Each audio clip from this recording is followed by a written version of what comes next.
बिल्लाहि मिनश्शैतानिर्रजीम बिस्मिल्लाहिर्रहमानिर्रहीम।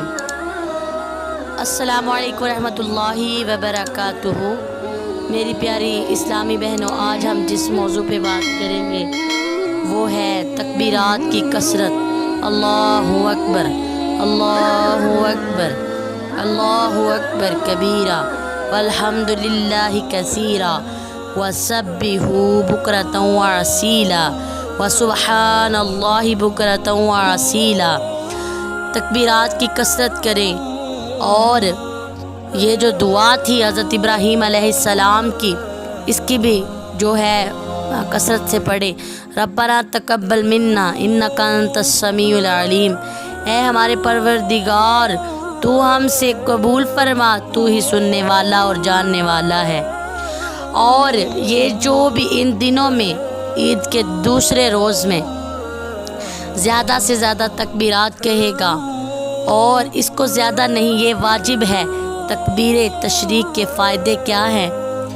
इसको पहली बात के ईमान पर उस बंदे का ख़ात्मा होगा जो नमाज के बाद तकबीर पढ़ेगा।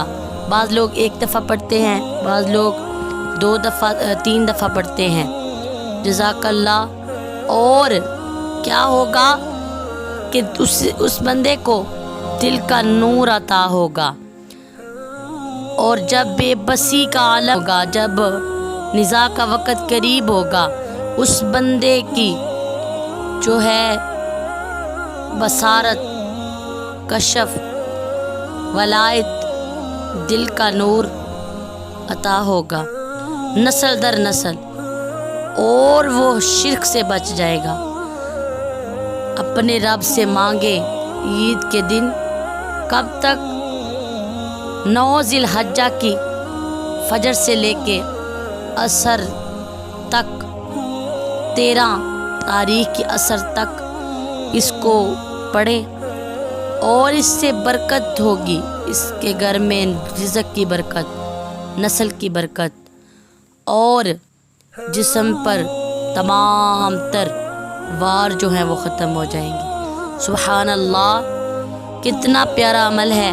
और मैं ये सब अमल लोगों के साथ शेयर करना चाह रही हूँ ताकि लोगों को दीन की तरफ मतवज्जो हों, और हुज़ूर नबी करीम सल्लल्लाहु अलैहि वसल्लम के फरमान से ये चीज़ें साबित हैं।